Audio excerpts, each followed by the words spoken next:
Before we begin, please note the exit doors, which are located both on the park side and JFK Street side of the forum. In the event of an emergency, walk to the exit closest to you and congregate in the JFK Park. Please also take a moment now to silence your cell phones. You can join the conversation online tonight online by tweeting with the hashtag Miliband Forum, which is also listed in your program. Please take your seats now and join me in welcoming our guests, David Miliband and Nicholas Burns.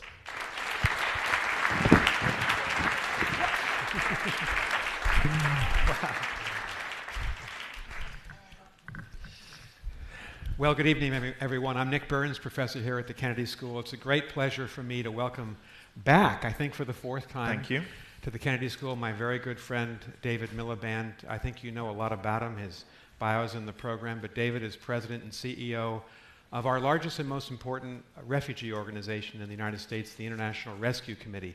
It has a long history. One of its founders was one of the most important people who's ever arrived on our shores as a refugee, Albert Einstein. And its mission in life is to help people around the world who have been driven out of their homes, out of their country, who've been tortured. And right now, David, there's 65 million people who are refugees or internally displaced in the world. That's the highest number since the summer of 1945 when the world was blown apart. So that's David's big job. In his past, his recent past, David was Foreign Secretary of the United Kingdom of Great Britain and Northern Ireland. Before that, he was Environment Minister, where he worked on climate change. Before that, he was Schools Minister.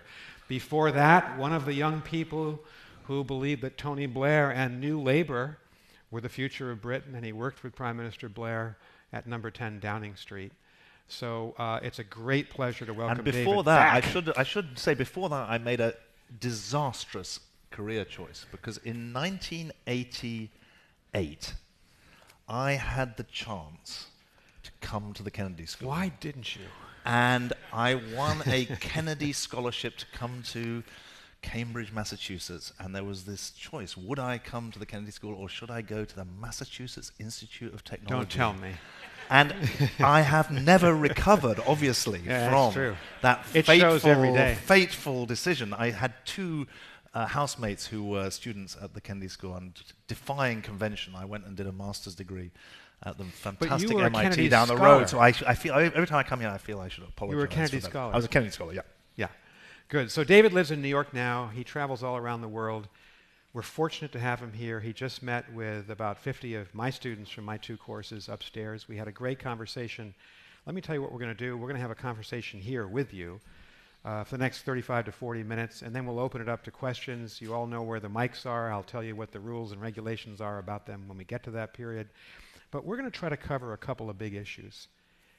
David, question number one will be, just to give you a sighting on this, give us a dimension, a sense of how big this refugee crisis is worldwide and what we can do about it, number one. Number two, we have to focus on Syria because of what's been happening this week, the indiscriminate, actually not indiscriminate, the very intentional bombing of civilians in the Damascus suburb of Ghouta, terrorizing people, killing children. How can we prevent that from happening in Syria? We also want to talk about the IRC, your mission, your capacity around the world, how people in this audience might be able to help in your effort. I want to talk about your great book that you've written about the refugee crisis and maybe some of your takeaways from that. And then before we go to the audience for questions, David, you've been Foreign Secretary. You and I just came from the Munich Security Conference over the weekend. We were there together. Let's talk about some of the big global crises. And let's talk about the crisis inside the United Kingdom and the crisis inside the United States of America of populism. But let's start with refugees. 65 million refugees and internally displaced. How do you and the rest of the refugee community begin to try to help those people? Thanks very much for the introduction. It really is, it's good to be here. And I was able to say to Nick's class that it was a true privilege to be a colleague of Nick Burns when I was in the diplomatic service, when I was chief diplomat for the UK, and he was an exemplary public servant. I'm happy to say he was my teacher then, and you're lucky to have him as your teacher today. Let me take on your question a bit, because the most striking thing about the refugee crisis I want to argue to you tonight is not its size. Yes, there are 65 million people displaced by conflict or persecution, not economic migrants, but people bombed from their houses. 25 million of them cross borders, so they're refugees, 40 million of them internally displaced. But the case I want to put to you is that the real challenge of the refugee crisis is not its size, it's its nature. What do I mean by that? Number one, 60% of refugees are in urban areas, not in camps, defying the traditional prescription of how you look after refugees. Secondly, the duration of displacement. The figures show that once you've been a refugee for 5 years now, the average is 21 years of displacement, defying, again, the assumptions that the job of a refugee or humanitarian system was to just keep you alive until you went home. Less than 2% of the world's refugees went home last year. Number three, half of all displaced people in the world are children. They're under the age of 18. There's a demographic time bomb in that refugee population as well. And final point, 86% of the world's refugees are in poor or lower middle income countries, not in rich countries. 1% of the world's refugees in the US, 6% of the world's refugees in Europe, the top 10 refugee hosting states accounting for 2.5% of global income. So it's the nature of the refugee crisis that is almost more important than the sheer scale of it. If there was a turnover of people, 25 million plus 40 million, who were being turfed from their homes and then going back 6 months later, yes, that would be traumatic and tragic. But what we've got is a growing stock of people for whom there's very little chance they'll ever go home. And that's what makes the mismatch between the needs of refugees and displaced people and the operation of the international humanitarian system not just large, but growing. And that's the case for reforming the international humanitarian aid system, not just, as I always say, peddling the humanitarian bicycle faster. Right. You said something upstairs that really got me thinking. You said, when I threw out the 65 million number, you said it's linked to the crisis of diplomacy. The crisis of diplomacy. What did you mean by that? The crisis of diplomacy is that peacekeeping, peacemaking, and peace building has at best stalled and at worst gone into reverse. I live and work in New York, as Nick said. Where is the all-night session of the United Nations Security Council on Yemen? Perhaps I hate to say this in a way because we lost a doctor of ours and 5 patients in a hospital bombed yesterday in Syria. Right. But Yemen, in sheer numbers terms, 20 million people, 21 million people in humanitarian need, is if anything greater. Cholera, famine, displaced people. Yeah. And the crisis of diplomacy is partly the fact that the US administration is not appointing diplomats in key posts. It's partly that the US administration wants to cut the diplomatic service by 30%, never mind humanitarian aid by 30%. But it's also that there is a wider question about the utility, the effectiveness of diplomacy. And that seems to me to be deeply troubling because the alternative to diplomacy is very, very chilling indeed. It's essentially might is right, and diplomacy is the triumph of politics over war. And the absence of diplomacy is the triumph of war over politics. So let's get to the elephant in the room. Before I ask you about Syria and Yemen specifically, for me, the elephant in the room is that the United States has been the refugee leader in many ways for 70 years. We've always had our doors open since the Second World War. We've always responded at times of immediate humanitarian crisis. I remember as a high school and college student, we took in, E.J. Diana's here, he remembers the same thing. We took in several 100,000 Vietnamese refugees after we had fought in Vietnam for 13 years. Well, because you'd fought in Vietnam. Well, and in a way. But if you'd been here at the time, the principal argument against taking refugees, I remember this specifically, was how can we take them in? We lost 58,000 American troops there. We don't owe them anything. Well, but we had far-sighted leaders. Yeah. So what's happened to American leadership? Well, that is if I knew the answer to that, I've learned in America that when people say that is a great question, that means they don't know the answer. So that is that is a great question. I think what's happened is that there was a complacency about America's willingness to take people from around the world. There was complacency born of, in part, forgetting history. Because remember, in 1940, or maybe it was 1941, there was a Washington Post poll that showed that 62% of the American public did not want any Jews to come from Europe to find sanctuary in the US. Yeah. So it's forgetting history. Yeah. There was a complacency born of bipartisanship, because welcoming an average of 90,000 refugees a year to the United States was a bipartisan policy. It was Ronald Reagan who increased from, I think, 170,000 to 210, 220,000, the number of Vietnamese who were allowed to come into the US at the beginning of the 1980s. And it was also a complacency that was born of the idea that this was an unchallengeable notion, that someone seeking refuge or sanctuary should be able to come here, that the history from Einstein to Madeleine Albright to Sergey Brin to Steve Jobs, that all refugees. All refugees. Yeah. And I write about this in my book, that I went to a really fantastic software company in Silicon Valley about a year ago, which was up in arms about President Trump's executive orders on refugees and immigrants. And they were up in arms because suddenly H-1B visas were at stake, and as well as refugee visas. And remember, today, there's a ban on 11 countries coming here, including Iran. So at the same time as your government is cheering on the protesters on the streets of Tehran and other cities, they're saying, if you seek sanctuary in the US because you're being persecuted by the Iranian government, you're not allowed to come here. And so I think there was a complacency. And I suppose there's one other thing which I draw on from my political experience in the UK. When issues of refugee flow and issues of migration, of immigration, become confused, it's a recipe for trouble. And it's a recipe that's neither good for would-be immigrants nor good for would-be refugees. And here, it was very striking to me, observing the election campaign the year before last, how the debate about, the quote-unquote debate about 11 million undocumented immigrants infected the debate about the refugees. Right. So I'm part of a friend of the court brief arguing against the U.S. government. 35 of us who served in various administrations arguing that in essence, the president is applying a religious means test.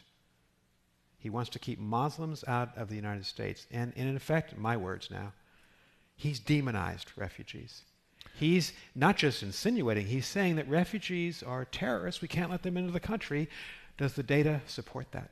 No, and do you agree? I mean, well, first of all, he's he's said that Syrian refugees are a quote-unquote Trojan horse.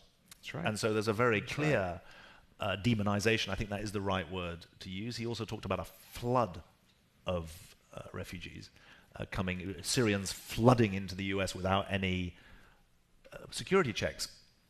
That, if you're told that, that is frightening. The trouble is, it's not true, because it's harder to get to the US as a refugee than through any other route. You know, you did this as a junior... I interviewed refugees as a junior officer. As a junior case officer in the diplomatic service. 12 to 15 government agencies, biometric testing, 3 interviews, 18 to 24 months. It's very hard to qualify as a refugee, and at every stage, the burden of proof is on the refugee to prove that they are who they say they are and that they present no threat to the country. So it is a demonization, and it is very, very dangerous, because, of course, you've got national security officials as well as diplomats saying we need Muslim-majority countries, we need Muslims around the world to be working with us, sometimes on peaceful issues to do with climate change, sometimes on life and death issues to do with intelligence sharing. And if you demonize a religion, if you abjure a religion, then you risk that kind of cooperation. Right. Let's talk about Syria. When you came here previously, I remember I was so struck when you said that in every previous refugee crisis since 1945, every administration, Republican and Democrat, the United States had always responded with a big heart, and we'd taken in lots of refugees, sometimes half the refugees that needed to be resettled. Half of those resettled. To be settled. How are we doing on Syria, David? How's the United States of America doing on Syria? That's a bit of a layup question. I mean, yes, it is. Very badly is the answer to that. Just so you get it in perspective, for the last 30 years, about 90,000 refugees have applied for resettlement and been admitted to the US under the Refugee Resettlement Program. It's been a more or less bipartisan average, too low given the scale of the refugee crisis, 25 million refugees, but nonetheless significant. President Trump said he wanted 45,000 to come in this year. Worldwide. From around the world to the US. Yeah. And of that number, now the forecast that we've put out is that only 21,000 will be allowed to come. So that's a quartering of the US refugee resettlement numbers. Now, the Syrian point is that, of course, Syria is one of the banned countries still. Mm-hmm. So there's practically, it's a nugatory number of Syrians have been allowed. And I've got in my head 13. I'm not sure if that's true, but it's really an absolutely tiny number that have been allowed in. I've got in my head it's gone from 13% were Syrians last year to 13 this year. Less than 1% of those refugees who've come in so far have been Syrian. And the great danger, and I would say this to all of you who are Americans, as you know, I'm not an American, but I watch this as an observer and now as a participant running an NGO. You've got a really good program here where we go to the airport to meet the refugees as they arrive. We, the IRC, we meet them at the airport, we get their kids into school, we get the refugees into employment, they pay back their car loans at a higher average than the American public pays back its car loans. And cars are important in America, I've discovered. These are people who know the price of persecution, the price of fear, and when they have the opportunity to restart their lives, they become patriotic and productive citizens. And dependable. Sorry? Dependable as well. Because you know, in your first 5 years, you know that if you don't behave, you lose the chance to get citizenship after 5 years. So there's an incredible incentive for refugees to become, to seize the opportunity that they've been given. And they know they've all got relatives and friends who are not allowed to come. And that produces a burning commitment, often towards their children, to be able to have the chances that they never had. Right. So I believe just maybe let me dramatize this. I was going to say to you who are Americans, you face the real prospect of the death of this program. Once you extinguish the resettlement network of offices and volunteers and staffing and expertise, it's very, very hard to build it back. After 9/11, President Bush closed the refugee resettlement program for 2 months. And it took 6 years to build back the capacity to get it back. So there's a real slow strangulation going on, and I think it's dangerous for the country. Yeah, you're right. Dave is accompanied here by Sarah Case, who's his Director of Policy and Plans. Sarah's going to correct my numbers if they're wrong, but I believe that under President Obama, since the Syrian refugee crisis started, the United States took in 12,500 Syrian refugees under President Obama. Under President Trump, not more than 15 or 16 people. So David and I were in Munich at the security conference last weekend. I heard from a fair number of people. We Europeans have taken in well over 1 million refugees in the last 2 years from various points. You Americans are not helping. What happened? Well, the European issue is a slightly different one. There'll be lots of Europeans here, because the European issue, by virtue of geography, and I don't want to sound pedantic about this, it's an asylum issue rather than a refugee resettlement issue. So it's not the planned, organized transfer of people from the Bekaa Valley to Europe. It's people giving up hope in the Bekaa Valley, getting themselves to Europe, often at the hands of people smugglers, and then applying for asylum in Europe. Now, the truth is there's an enormous inequality between the performance of different European countries. So right. Germany has taken the vast preponderance of refugees. Sweden has taken a significant number, I think 200,000. Germany, 600,000, 700,000, 800,000. And Germany has coped with that, but it's had to do it without the solidarity, the practical solidarity of other European countries, including the UK, pulling their weight. And there's history in Germany that explains their response as well. But it is extraordinary now. If you go to the smallest German town, there'll be refugees being resettled. The local government will be working on it. All of the refugees are out of gymnasium. They're out of schools now. They're not being kept in schools. They've got their own housing. The big challenge for Germany now is twofold. One, to integrate those refugees who successfully meet the criteria for asylum status, which is that they're not safe to be sent back, and they need to be taught German, they need to get jobs, they need to get an education. That's a big generational task. It's important not to underestimate how difficult that is. And the second and very difficult thing is that for the 400,000 or so in Germany who've not qualified for refugee status because they come, for example, from a country that isn't war-torn, those people need to go home.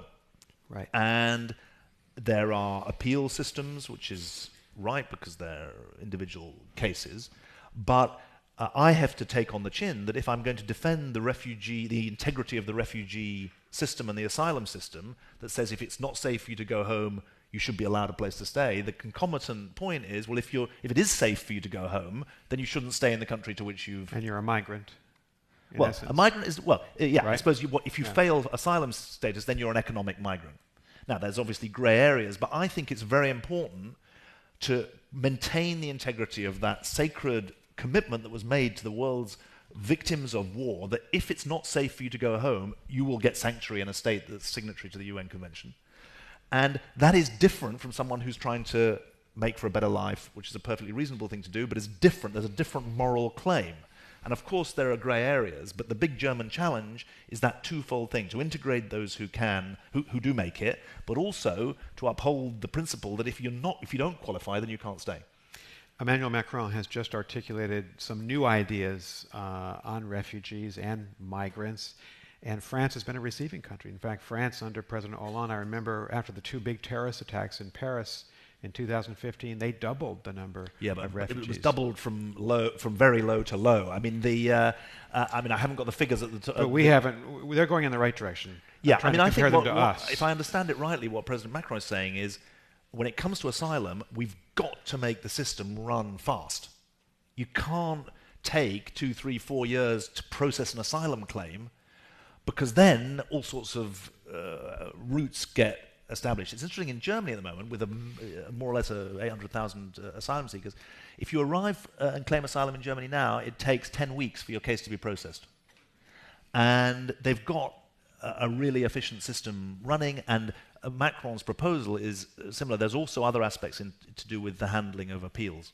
But, I mean, it's interesting, the European Parliament has voted that Europe should take 20% of the vulnerable population that the UN identifies as being open to claiming refugee status. And it's clearly massively politically contentious. There's no point in pretending otherwise. But Europe has got countries that are upholding international standards at a time when the US is retreating from them. Tell us about, David, the situation in Syria and what your organization's trying to do, and what are you up against? I mean, I'm very bitter about this because, one of our staff was killed yesterday or the day before yesterday, and 5 of his patients. This is an IRC-supported hospital in Ghouta in eastern Damascus, and we've got. I don't want to go into too much detail, but we've got people in the southwest, around Daraa, 300,000 people dependent on us for their healthcare. And in the northwest, in Idlib, you've got a terrible situation. There's a war there. I mean, the war is continuing in Idlib. And then in the east of the country, across the Iraqi border and then spreading across the Kurdish enclave, we're working as well. We deliver sort of globally water and sanitation, healthcare, primary healthcare, education, protection for women and kids, which is an important part of the humanitarian enterprise, livelihoods support to help people earn a living and support themselves. And we're trying to do that inside Syria, but we're doing it in a war zone where there's impunity for those who are belligerents in the conflict. And that impunity extends in Yemen as well. And it is not just the jihadist groups who behave with impunity. So the numbers here are really staggering. The pre-war population, say January 2011, just at the start of the so-called Arab Spring, there were 22.4 million Syrians, according to the United Nations, and now the estimate is that at least 12 million are homeless, roughly 7 million internally displaced inside Syria, roughly 5 million outside Syria. In those big countries, Lebanon, Turkey, Iraq, Jordan. How do you get your arms around a problem like that? I mean, how do you do it, and who else are you working with? Are you getting enough support from governments? No. There's a big gap between humanitarian need and humanitarian provision, and it's growing. You get your head around it by stripping out the numbers and focusing on the people. And if you think about the dozens of communities up and down the Bekaa Valley, the border with Syria and and Lebanon. The typical community is a village that is a farming village that has a few buildings, that has some unfinished buildings, that now has people in the unfinished buildings and in tents. There are probably, the one that comes to my mind's eye from where I last visited, there may be 20 adults, 25 adults, more women than men, and then 50 or 75 kids. Now, if you think about it like that, you can think, well, how do we protect these people? How do you educate them? How do you give healthcare to them? They're renting their space from farmers who own the land locally in Syria. Now, you can get your head around that problem because that is eminently doable. And the message that I always try and take out is not give us more money, at least not at first. The first message is this refugee crisis is manageable, not insoluble. Because the biggest challenge we've got is people who say, well, look, it's so big, there's nothing you can do. Whereas actually, if you think about cash for refugees, if you think about education for kids, if you think about employment for adults, those are manageable public policy propositions. They are not impossible to deliver, and I can give you examples of how that's being done elsewhere. And the vast burden of the refugee crisis is being borne in countries neighboring conflict, and those are the countries that need massive international support to enable them to survive. I mean, think about Bangladesh. It's just had 800,000 refugees arrive from Myanmar in the space of 12 weeks. Yeah. And that's a country with its own challenges even before the refugees arrived. So those countries need support, but if they get the support, we know what the right thing is for them to do. So we could talk about Syria, we could talk about Yemen. You're a global organization. Where is the refugee problem, in your judgment, most acute now? Is the Democratic Republic of Congo, violence flaring there? Well, the Congo is Sudan? an internal displacement crisis. I mean, I think it'd be wrong to say Syria is worse than Yemen, is worse than South Sudan. I mean, we know where the hotspots are. The hotspots are in the Middle East. I mean, it's just for everyone's benefit. When people say to me, oh, there's a real terrible European refugee crisis, if you say that to an African or to someone from the Middle East, they'll laugh at you because Europe is 550 million people and there's 1 million or 1.5 million refugees arrive. Uganda is 40 million people and they had 1 million refugees arrive. Yeah. And the average income is $962 a head per year. So I think that you'd have to say the epicenter of the crisis is in the Middle East because it's got the most explosive potential. But there are forgotten crises in places like South Sudan, which was a country where you can't say it's all the West's fault. Our policy approach in South Sudan wasn't terrible. The civil war was brought to an end in 2006. There was a 5-year cooling off and negotiating period before the referendum on independence for the South. South Sudan voted for independence. There wasn't a massive withdrawal of aid, yet within 3 years the country's been riven by conflict over resources and power. So there are forgotten crises in places like that, and then there are places that come into the public consciousness briefly, like Bangladesh. But I worry there that Bangladesh is being forgotten, and they've got 800,000 refugees, and they need international support. So you wrote this remarkable book, which I read, Rescue Refugees in the Political Crisis of Our Time by David Miliband, and I encourage our students to read this book. It's a plane flight, and it has the most remarkable opening sentence, and I mean, I'm not just saying this because David's a close friend. Here's the opening sentence, and I want to ask you to tell us about this. The first refugees I ever met were my parents. Tell us about your parents. So of course, I didn't think of my refugees as my parents as refugees. You know, I thought of them as my mum and dad. And my dad was a refugee from Belgium to the UK in 1940. He fled from Belgium with his father under the mistaken assumption that his mother and his sister would be okay if they stayed in Brussels.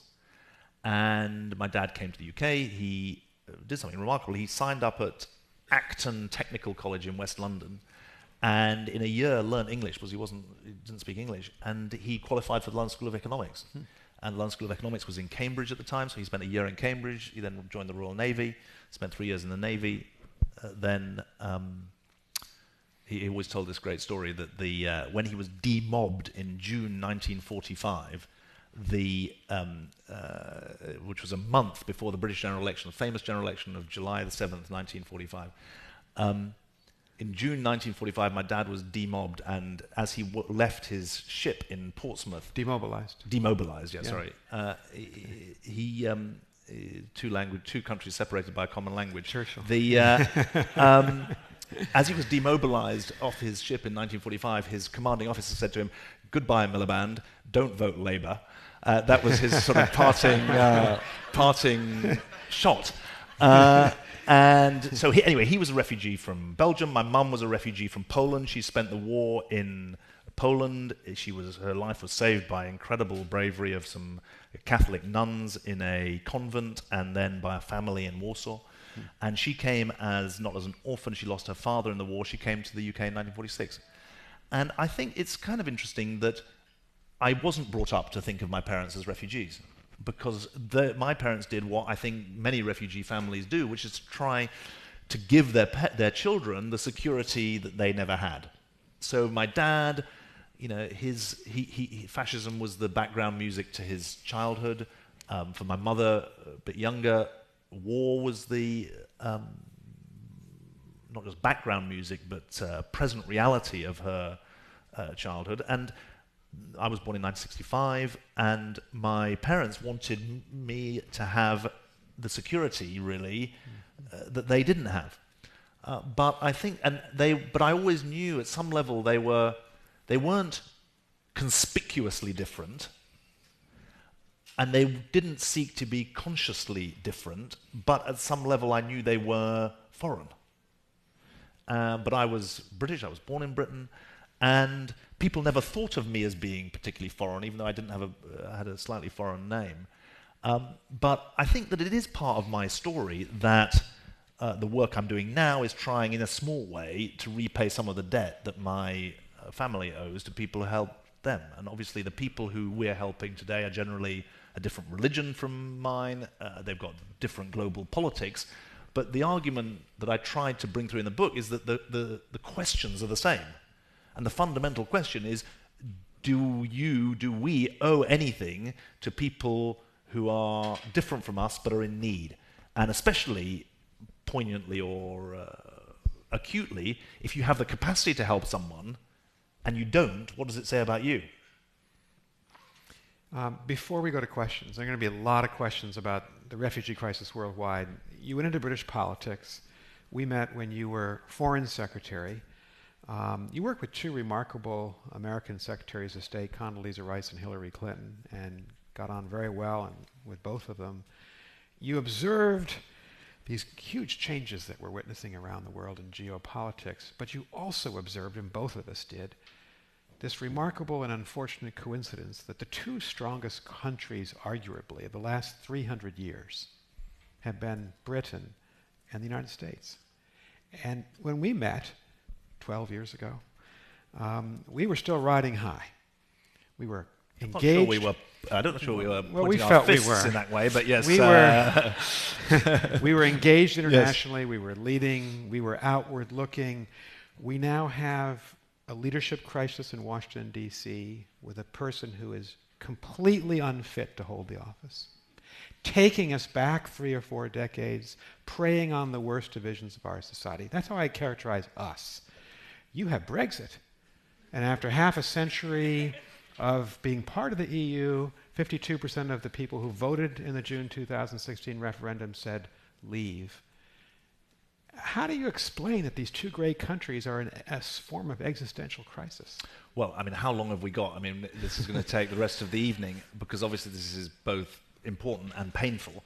I think I'd say a couple of things, really. First of all, the struggle to come to terms with their position in the modern world of both countries is very, very striking to me. I mean, it was said about the UK, so famously it's become boring, that we lost an empire and hadn't found a role. And the truth is that our role was clear. It was to be a contributor to Europe's global power and to be a partner of other powers around the world through our membership of the European Union. Right. That was the role. That's the only role that the UK could have globally. And obviously the catastrophic signature or epitaph of my political generation is that we managed to foul that up, and that we lost the confidence of the public in that European project that is the only way to give definition and clarity to Britain's global role. Now, your situation is obviously different. Your relative economic decline came later than the UK, but the same existential, I think you used the word existential crisis about America's role in the world, is now at issue. It's easy to say America has never been comfortable with its role, with a global role, and that's true, but it's never before faced fundamental questions about whether it should have a global role while it's been a superpower. So this is the first time since 1945 that's right. that significant and now supremely powerful parts of the American body politic are questioning the whole purpose of America's position as an anchor of the global system. And I think it's more important than people realize, and this is the way I understand it, just in terms of your situation. I was a Kennedy scholar here, and I had the chance to, well, sorry, not here, as we discussed here earlier, but anyway, here in Cambridge. We'll forgive you. And one of the things I did was I went back in 2013 to give a lecture on the 50th anniversary of the assassination of JFK. Yeah. And I went back and read some of what he'd written before he became president. And there's a really important article, I really commend this to you. There's an article in Foreign Affairs in January 1957. So it was as Eisenhower was being inaugurated in January 1957. And Kennedy reported on his visit to 12 countries around the world, Indonesia, Israel, Singapore, I think he went all around the world. And he said there are two great phenomena that will define the modern world. One is decolonization, independence, and the other is interdependence. And it's the first time he used the phrase declaration of interdependence, which became a big theme of his presidency. Yeah. Now, the important point about that is if you believe the world is interdependent, you're immediately into a world of positive-sum games. Suddenly, cooperation is not a zero-sum game, it's a positive-sum game. If I help you, if I share something with you, we can both be better off. Not just better off materially, but we can share power. That is what is now being challenged in the name of an assault on globalists, globalism, and globalization. So it couldn't be more important, I would say. Now, didn't mean to give too long an answer on this. The question, it seems to me, is whether or not that is a final epitaph of this period of post-Second World War liberal internationalism, or whether it's a bump in the road. I think it's much easier to argue that your situation is less terminal in respect of its international engagement than ours, because you're on a 4-year or 8-year cycle. We can have a restoration of American purpose. Yeah, I think. Look, the capacity for renewal of the United States is one of its most extraordinary features. It really, those of us who see strength in it, but also weaknesses, the one undoubted strength is its capacity for renewal. I am surprised. I thought that the renewal that came after 2008 would have been more enduring. But the renewal was followed by a reverse, and then some people would say it was the renewal that caused the reverse. Some political scientists would argue. The Brexit situation is going to be very hard to reverse in the short term if it goes through as planned. But the fate of geography means that Britain is always going to be a European country, and it's always going to be, in my book, absurd that we are separated from the coalition of European countries. That can only be remedied either by the breakup of the European Union, which I neither support nor envisage, or by Britain having to go through a period of purgatory before it thinks or rethinks its position. But I'm not in the least bit glib about the speed with which that might happen. I've said before that one of the things I've learned about the difference between Britain and America is that in New York, if you order a meal in a restaurant and you really don't like it when it arrives, you send it back. Whereas in the British character, if you go to a British restaurant and you order a meal and you really don't like it, you eat it from the edges inwards. And that is what I feel we are doing. Are you saying you're more polite than we are? That is what, well, it's not about politeness. You could say it's about standards. That is what we are doing with Brexit. We are slowly nibbling at the edges of this deeply unappetizing meal. And almost the more unappetizing it becomes, the more it is central to the British character that you hold your stiff upper lip and you eat the very unappetizing meal. So that, I'm afraid, it's not a short-term, you can't say a short-term reversal is likely. So we're going to go to questions. I have to ask a last question, but prepare your questions. This is very quick. I interviewed our mutual friend Condoleezza Rice at a forum like this last summer, and I asked her what had happened to the US, the UK, global crises, and I expected to get a political science answer. And she said, we've lost our self-confidence. The American people and the American leadership have lost their self-confidence in that global role that you talk about. Is it a question of regaining strategic orientation, but also just, is she right? Is it self-confidence about who we are? Well, I think that in many ways that is correct. The question is, why have they lost self-confidence? And there are two different ways of saying it. One is that we've made big mistakes that have cost us dear. Big mistakes in the financial crisis, big mistakes in Iraq, pretty big mistakes in Afghanistan. Yeah. And that has led us into a form of imprisonment about our own capacities.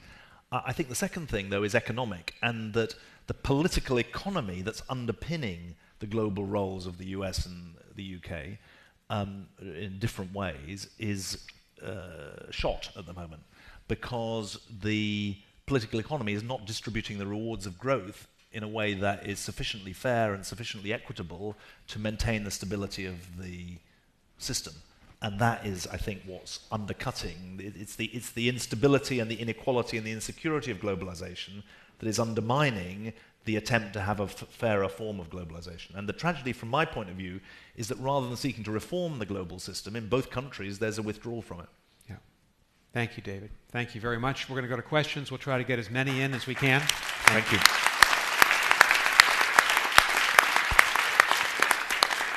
So I'm just going to move counterclockwise among the four mics. The only thing I'd ask is please just identify yourself if you're a student, what you're studying, where you're from, and make sure that at the end there's a question mark attached.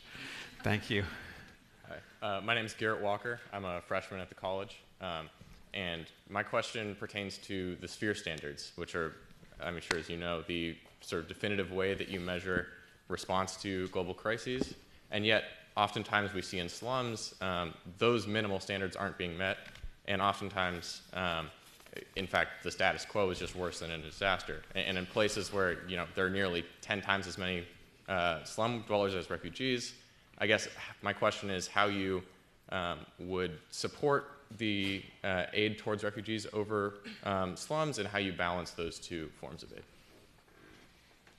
Why don't you do four, and then... You want to do four? Yeah. Okay, we'll go this way. Thank you. Hi, thank you for joining us. I'm David. I'm a junior in the college, and I'm studying electrical engineering. My question was, I know in the 1970s, Her Majesty's government and the United States together evicted thousands of people from what is now the British Indian Ocean Territory in order to create what is now Diego Garcia, a military base that is technically owned by the UK but operated by American forces. And this issue, to the best of my knowledge, doesn't get much attention, not as much as, say, the refugees coming from North Africa or other parts of the Middle East. Do you think that that differences in exposure cause a double standard in how different refugees are perceived and how they're treated? Good. Thank you very much. Yep, good thanks. question. Yes, please. Hi, my name's... Sorry, that's a bit loud. Good. I'm Sasha Lipton-Galbraith. I'm at the Harvard Divinity School and the Tufts Fletcher School.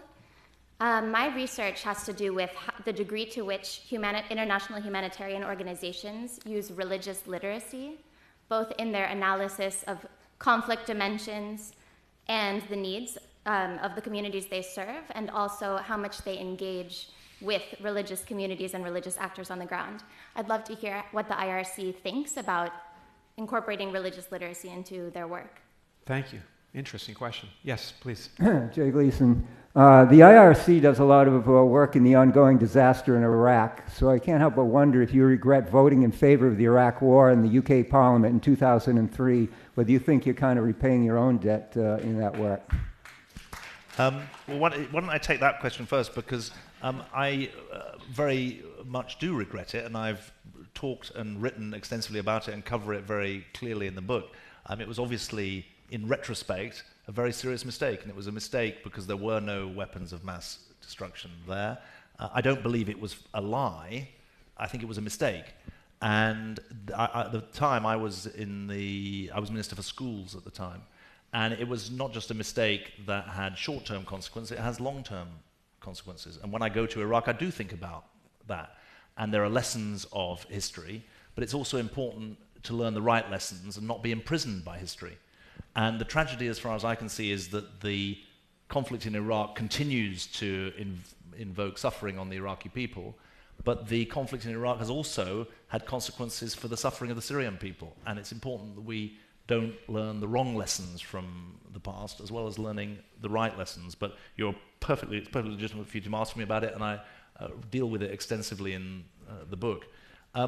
Just to go back through the other three, funny enough, I have been asked about Iraq before, but I've never been asked about the three other questions, so they're really, I'm happy to get into them. Sphere standards are the basic minimal standards that are set out in humanitarian emergencies. For example, it's to 15 litres of water that is the basic minimum that should be available. There are two main problems with the Sphere standards. One is that there's no recompense, there's no penalty if they're not enforced. And secondly, they don't cover things like education that are so important to the outcomes that people are going to achieve. And I suppose there's a third problem, which you referred to, which is what about the situation of people who are outside a refugee camp? You know, if you go to the world's largest refugee camp, Dadaab, the mortality rate outside is higher than inside. And one of the things that we do is that all of our services are not just available to refugees, they're available to displaced people, and they're available to the host population.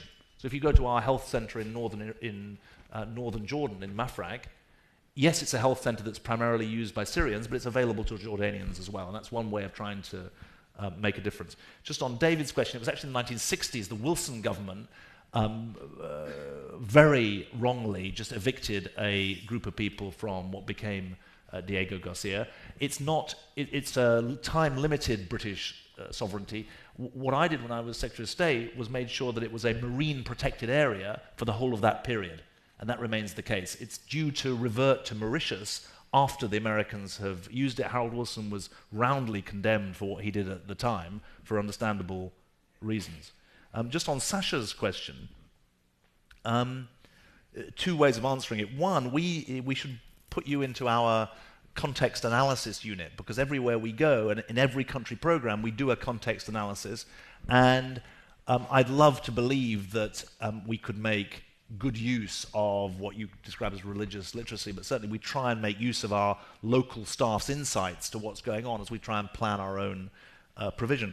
One thing, though, that I can tell you about, do we use religious leaders? Here's an unusual story. So I was in Ethiopia 2 weeks ago, both in the east, where there are mainly Somali refugees, and in the west, where there are Congolese and South Sudanese refugees. And I was introduced to a man who's a local religious leader, and he is our lead partner on family planning. And in the local community, as a result of the work that we're doing with him and his community, family planning is now used by 60% of families in that community. So the answer to, do we work with religious leaders? The answer is yes, but not always in the most obvious ways. Yeah, good. Let's do another round of questions starting here. Good evening. I'm Dr. Hajizad. I'm from Azerbaijan. I'm a Fulbright scholar here at Harvard. I did my PhD in Leicester during the time you were the Foreign Secretary for the UK. One thing is not mentioned in your bio is that you were also one of the potential candidates for the highest position in the EU, EU's highest representative. The most advanced model of regional integration, apparently 52% of Brits did not appreciate. My question is, you were also one of the signatories. You personally signed the Prague Declaration in 2009 for Eastern Partnership.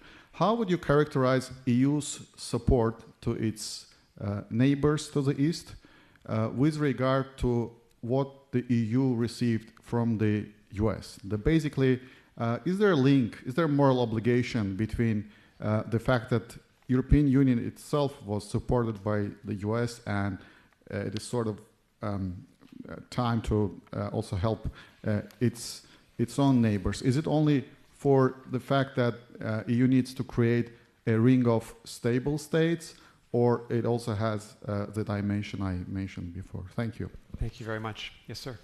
Thank you for joining us tonight. My name is Jason Gabay. I'm an undergraduate junior. We've heard of Russian operations on Facebook and Twitter's suppression of anti-democratic hashtags during DNC elections. What do you believe is the responsibility of big tech leaders and CEOs with regards to democratic processes? Thank you very much. Good questions. Yes, sir. Hiya, my name's Ebony. I'm from the UK. I'm a sophomore at the college right now. I would say it's a small world because you actually opened my school back in 2007. Greenford. If you remember Greenford High School. Yes, I do. Awesome, great. My friend Peter Hyman was a teacher there at the time. Yeah, he was. Yeah, he's since left to make his own school. Anyway. So my question is... I hope you got a good schooling though. Sorry? Did you get a good education? I mean, I got into Harvard, so it's great. Thank you. So my question is, so with this whole like chaos happening around Brexit, what do you think about people bringing up the topic that a second referendum should be held? Like, what does that say about a democracy? Also, one thing to add, I really do appreciate your work as an Afghan refugee myself and a Dutch citizen. Thanks. Thank you very much. And can I just add to the gentleman's question, what probability is it that Britain could actually avoid Brexit? I mean, when you answer this, take us through a scenario. Give us some hope. Last question here. Yes. My name is Chala Lemo, and I'm a student here at International Relations. And thank you, Harvard, for this wonderful opportunity. And thank you so much. So, Mr. Miller, thank you for being here. Thank you. And RSC is a wonderful organization. It has saved some of my family members who are still under the care of UNHCR. You guys are doing a good job.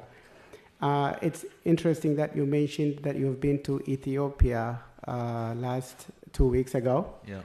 I am an Oromo. The indigenous people of Oromo land, the country currently called Ethiopia. If you deny there is no genocide happening, it would be only you if you say that, because Ban Ki-moon sitting right there, he admitted, Senator Durbin admitted, a lot of leaders have admitted. So do you believe that there is a genocide taking place in that country against the Oromo nation, which I lost 2 uncles of mine and other entire family members. And this government is supported by UK and the United States.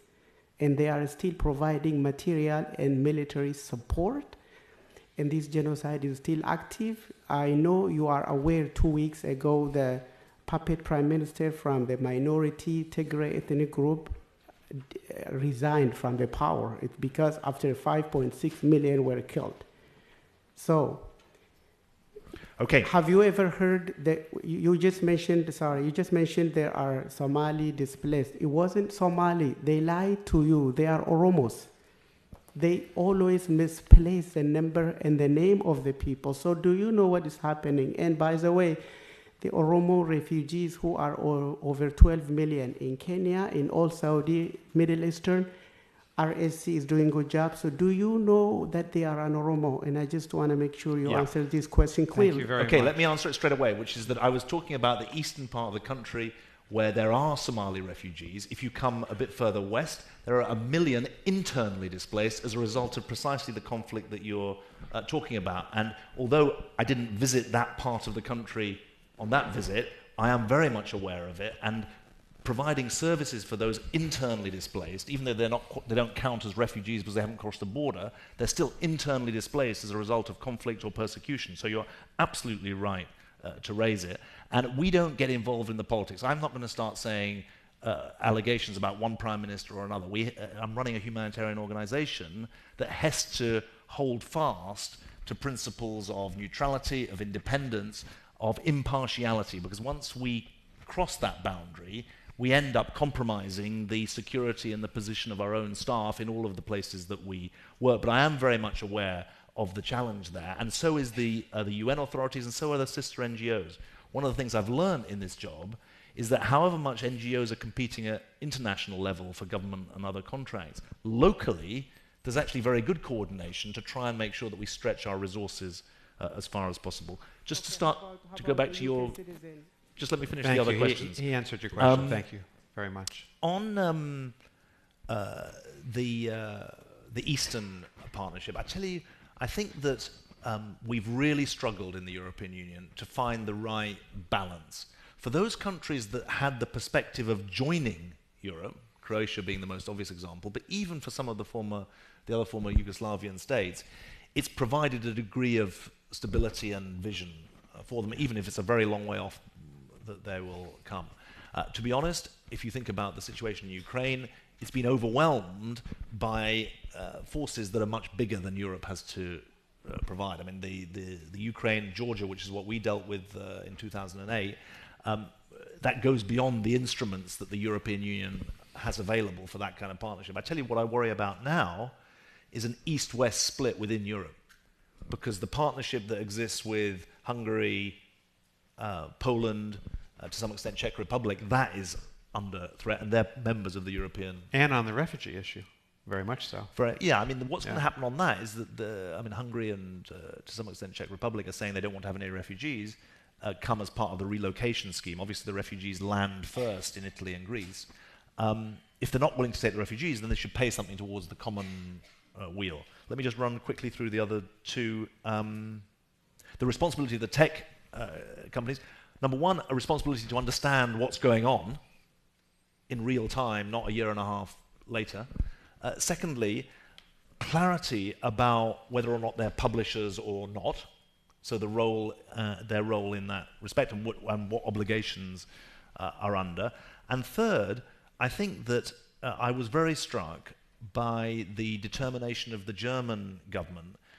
They were threatened with quite mass Russian cyber warfare in the run-up to their election, and the head of their FBI made an unprecedented speech warning his fellow citizens about what was coming and how to identify the different trolling and other exercises. And I think that transparency was a good lesson there. Just on the UK situation, look, the high likelihood is that we'll leave. But it's not an accident that 20 months after the referendum, the government haven't been able to, unless someone can tell me what happened at the meeting today. I came in here, so I don't know whether but until 5 o'clock this afternoon, there was no indication the government had come up with an approach to tell us what Brexit meant. And the reason is that it means incompatible things, contradictory things to different members of the government. It's not an accident that the Irish issue is now so polarizing, with some Brexiteers saying they want to abandon the Good Friday Agreement. The scenario that I hope for is that when Parliament gets its chance to debate the quote-unquote deal that is going to be agreed over the next period, that Parliament recognises that ultimately the people deserve a chance to vote on whether or not the deal that has been negotiated is one they prefer over the current terms of membership of the European Union. And I don't call that a second referendum, because the first referendum was not a comparison of the status quo versus a deal for the future. It was a comparison between a known status quo and an unknown future. And this isn't a matter of just complaining about the rules of the game after you've lost. It's a matter of trying to take seriously the stakes, because I think the European question goes way beyond normal matters of party politics. It's bigger than a single election, because it defines the parameters within which subsequent governments are going to operate. Having said that, there has been a vote, and the likelihood is that it will flow through. So we have a dilemma. We're supposed to end by 7. But David's been so economical in his responses, and the questions are so interesting. So long is what do you mean? What we would say in America, we're going to go into extra innings, which you'd say extra time for football. I think we can do 2 or 3 more questions. Let's start right here, and we'll go quickly around the room. My name is Ziad Raslan. I'm Lebanese Syrian and a student here. It's fair to say that the last hour has been thoroughly depressing. But you said, as a hopeful sign, that this could be an aberration, that the Anglo-American retreat from international leadership could be an aberration in our history and the demonization of immigrants. I'm wondering, in your work, what hopeful signs are you seeing, for the love of God, that that could show that this is an aberration and not the way the world's moving? Thank you, Ziad. We need hope, no question. Yes? Mr. Miliband, thank you for being here tonight. Thank you. My name is Nadia. I'm a student here at Kennedy School. Sir, you alluded to there being a need for reform of the international humanitarian system, a response system. As a long-term UN staff member, I tend to agree with you, but I would love to hear how you envision it. Thank you. Thank you very much. Yes? Hi, my name is Ella. I'm a first-year student at the business school. I'm half Egyptian, half Sudanese, and my family is actually resettled in the United States by the IRC. Oh, amazing. So I would love to hear your perspective on what you think the role of the private sector is in the refugee crisis. Mm-hmm. Thank you. Great. And final question. Thank you. I'm Gabriella. I'm a high school student taking a gap year. Similar to the previous question, what are the role of corporations in the refugee crisis, such as Microsoft's ID 2020 initiative? Thank you very much. Great. Let me end on the hope, so rather than let me go through the other ones first. To Nadia, your question. I am a great believer now that organizational reform is the wrong way to go. That the diverse parts of the humanitarian sector are only going to work as a proper system when there are clear outcomes that are established for what we mean by humanitarian success. At the moment, survival is the only test we have. And my point to you tonight has been, it's not enough to help refugees and displaced people survive, we've got to help them thrive. So number one, outcomes. Number two, we've got to take seriously a what works philosophy. What's the evidence about the programs that really work? We need to move away from every NGO inventing its own programs to having some best practice that becomes the defining standards. Thirdly, we've got to have a massive drive to have a proper R&D, research and development capacity in the humanitarian sector. It's a $26 billion sector of the global economy, yet it doesn't have a proper R&D budget. We are using our own field presence. We've got 17,000 staff around the world in 196 field sites to run our own R&D testing, but we've got to tackle the really difficult problems. Why should intimate partner violence go up 3 or 4-fold against women and girls in emergency settings? We've got to tackle issues like that. We've got to tackle the trauma that kids face. Malnutrition. 1 in 10 malnourished kids get help. That means the equivalent of 90% of the planes landing at Logan Airport are not landing properly. So we need to really have critique and, to some extent, frustration built into a drive to try and change things. That links to not just the private sector, but corporate, but others outside the humanitarian sector. One of the things that we're doing is linking people with passion for making change to our presence in the field to try and drive innovation. And I think that the corporate sector has a big role in that. I always say to corporate partners of ours, one, do your day job, so hire refugees. We just launched a really exciting program with Intel in Germany to hire 1,000 refugees. Starbucks has said it's going to hire 10,000 refugees. I said to your class, there's no better job training program than to be a refugee. And if you want people who are entrepreneurial, who are incredibly brave, who are willing to go through the fire to get a chance to live, you're going to find some extraordinary people there. So one, corporations need to do the day job. Secondly, they need to lend us the skills they've got. Not just pro bono legal advice, but everything from strategy to marketing to legal. We need them in the humanitarian sector helping us. Thirdly, and most difficult, they need to use their voice. The modern business leader, it seems to me, isn't just good at the bottom line. He's also thinking about, he or she is also thinking about what's the wider responsibility. Because this idea of stakeholder capitalism isn't just about substituting one set of bottom lines for another. It's about recognizing that you have a responsibility to society and that you can only thrive if you're part of society, not separate from it. And I think that there are some distinguished business leaders who've been willing to use their voice on the refugee issue. You saw that at the time of the President Trump's executive orders last year, and we need more of that. And that sort of answers your question too about what can the private sector do. I also would say to you, we don't do refugee resettlement in Boston. It's run by some of the other resettlement agencies, but you can all volunteer at your local resettlement office. Some of you probably are. You can make a difference yourselves if you're in any of the 26 cities where the IRC is resettling refugees. You can be the buddy, the mentor, the support, the English language teacher for someone who needs help in integrating into American society. And that leads me to where's the hope? I always quote this film crew that went to Congo, and they said, if you look at the statistics, you become depressed, but if you talk to the people, you're hopeful. And that's really where I would end. For every fearful American who is concerned that a refugee moving into their state is dangerous, there's someone else who's saying, hang on, my workmate is a refugee, my family was a refugee, my neighbor is a refugee, actually I'm going to go knock on the door next door and extend the hand of friendship to them, and we see that wherever we go. Secondly, I would say to you that I told the story upstairs of this fantastic, we do a lot of primary education, and the frustration is, well, what happens when kids get to secondary? And then we do a little bit of secondary education, and then what happens when they qualify, and they've been through hell and they've qualified for university, but they can't go. And just when I was in Ethiopia, the country director there said that the Canadian government had offered 15 places for scholarships for Ethiopian refugees in Ethiopia who were then able to go to Canada and get resettled. And then the final point, I think, is not to tell you about Lebanon, because you know more about Lebanon than I do. But Lebanon is a country of 4.5 million people. And in 2012, 1.5 million refugees arrived. And the real stories of hope are that countries that have far fewer resources than we do are standing up for the most precious human values in a profoundly deep and important way.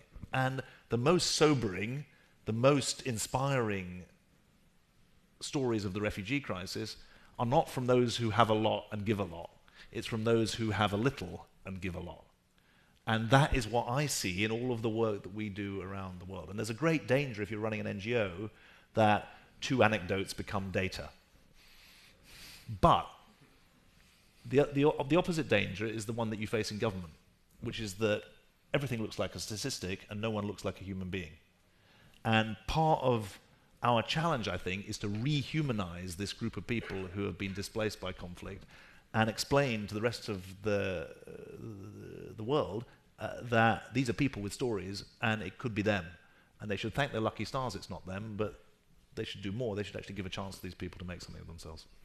Can I thank you, David, for ending on hope, but also challenging us. Thank you very much. Thank you, Pleasure. Nick. Thank you. Thank you all. Thanks. It was great. Well done.